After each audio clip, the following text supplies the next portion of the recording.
robot, which I've written somewhere, see, which should be strong enough and which should be faster enough to do the project with certain accuracy and with a greater efficiency, consuming less energy and doing more work, whatever is the efficient way of doing the things. And then the controller, the brain actually, it's also called the brain. The controller is also called the brain of the robot. The brain has to be very smart enough to pick up the object, drop it somewhere. If it is a if it is a grabber sort of robot, then it should do all the activities which is required. So basically, as I told you that we have designed these level 1, level 2, level 3, level 4. Design is done by NSC, but we have taken consideration that in first level, the competitor or the student should know basically what electronic is, what CBSE physics is, what is the chemical reaction happen in the battery, and the other part. So we have taken balanced MCQs from CBSE, from robotics, from battery, from sensors, etc. The first 60 questions are like that. And the second part is the simulator. We have our other counterpart, our the RoboSuit. They have a simulator. So we are introducing the simulator in the level second. So student or the competitor should know what this simulator is. They will do little practice and do some testing part, or I can call level 2 is an introduction to the simulator. And the third part, level 3, we will give them a problem. So he will theoretically solve the problem in the simulator. So now up to level 3, a student knows about the basics, knows about the simulator and a robot made in the simulator. And then the fourth level, he will make maybe the same robot which he did in level 3 physically, practically in front of us. So this is a gradual increase of skills actually from level 1 to level 4. In level 4, ultimately, he will be making a robot physically. Next.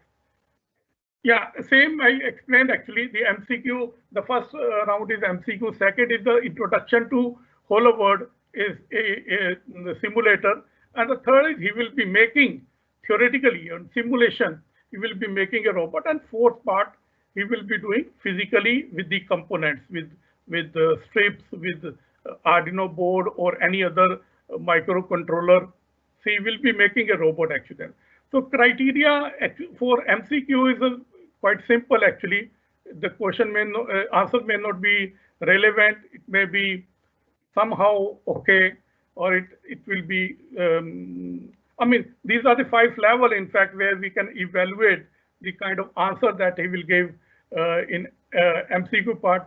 But level second onward, second is basically the testing is how good he understood the simulator, how good he understood the various components of the robotics.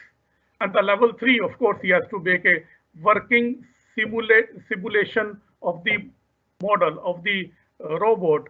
And the fourth part is the robot should be, I told you, robot should be strong enough, balanced, faster, and do work with the accuracy, and it should be mobile, and the controller should be well programmed, or the microcontroller should be well programmed. That is the various evaluation system parameters that we require. Uh, these are quite simple actually, because the technical part, he should have good computers and other things, like a laptop or wherever he's using the simulator.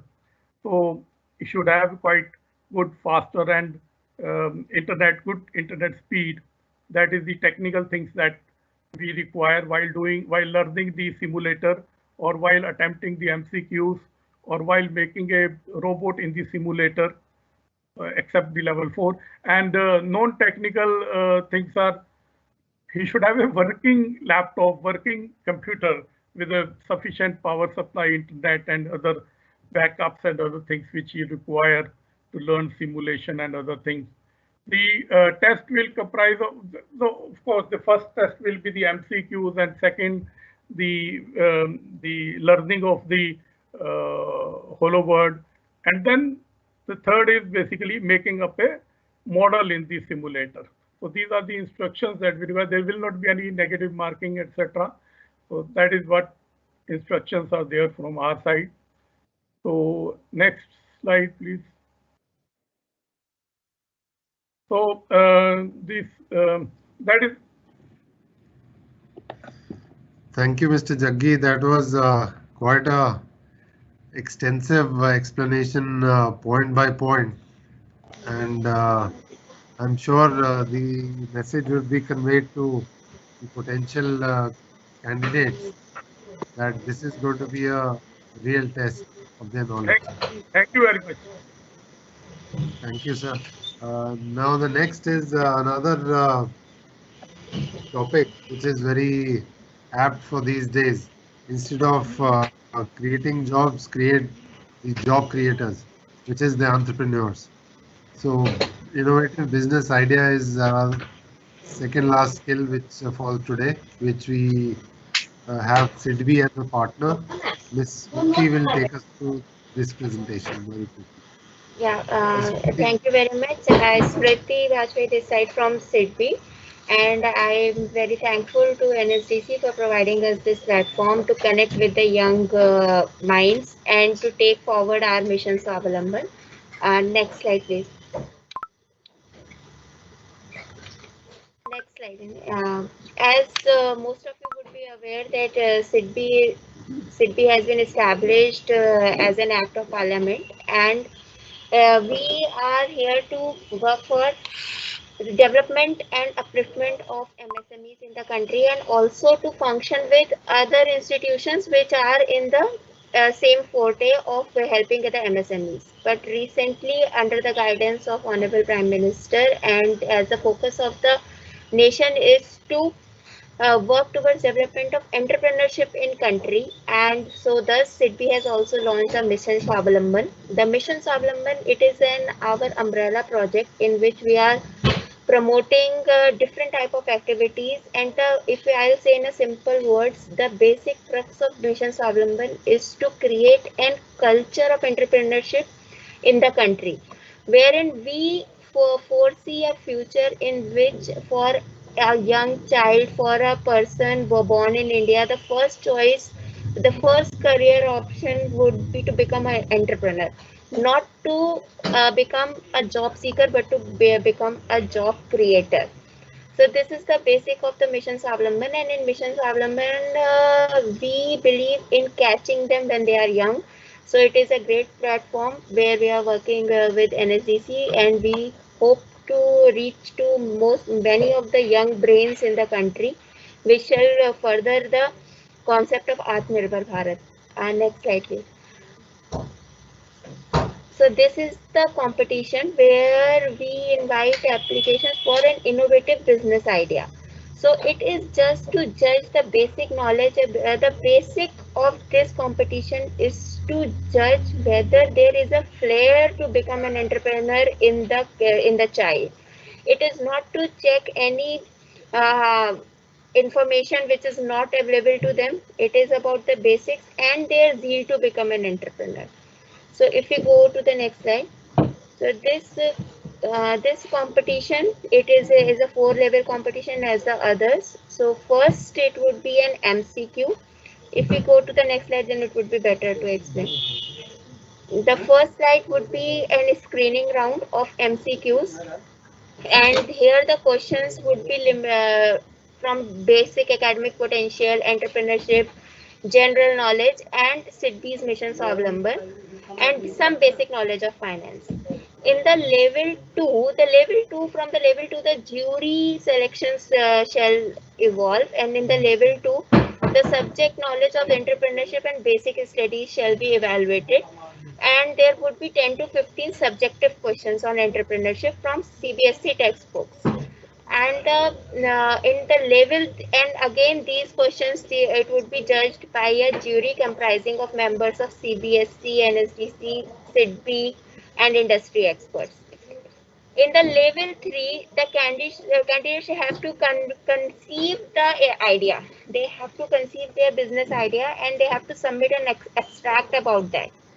Now this abstract, it would be again be judged by a panel of jury, and then comes the final round. In the final round, it would be like a presentation of the business idea where they have to come up with all reasonings, and they have to, it would be like a pitching event for them, where they have to convince that yes, this is not just a business idea, this is a business model which can be converted into a business model.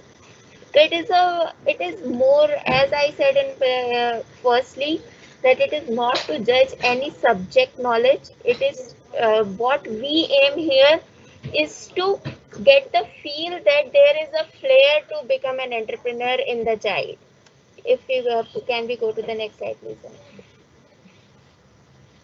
So this is basically in a very nutshell and very simple, and this is the study material for the test. As I told that there would be some questions from SIDBI's Mission Swavlamban. So the booklets which we would be referring are available over our websites, and these are the link for it, and along with the CBSE textbooks on entrepreneurship and business studies. So it is more of judging the entrepreneur flair. Again, I am stressing upon it, and I hope that this would be a great initiative, and we would further the vision of our country, which is to become a self-reliant nation. Thank you.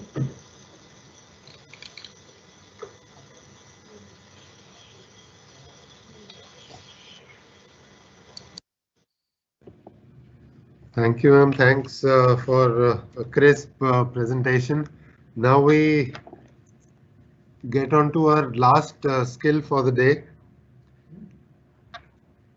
which is yet another future of the industry and is very fast developing into our industry as well. This is solar energy, harnessing the power of sun. Basically, the initial target was 20 gigawatt for 2022, which was achieved 4 years ahead of schedule. India has established nearly about more than 40 solar parks, while rooftop solar power is the next level or the next trend, which is moving towards the residential and commercial buildings as well.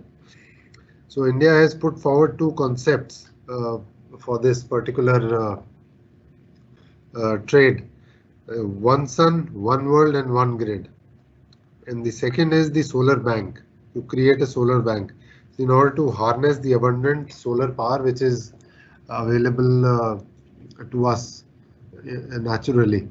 So I would now request Dr. Praveen Saxena, who has been pioneer in this field, who has been championing this cause, plus is instrumental in formation of certain entities who are now leading organizations in solar energy. Dr. Saxena, we would like to hear from you on this subject. Thank you very much, Ashish. It's a pleasure to be here on this webinar. I'm Dr. Saxena, the dear participants and the principals. It's my pleasure to interact with you. I'm Dr. Saxena, CEO Skill Council for Green Jobs, which is looking at skill development in renewable energy sector, specifically solar energy.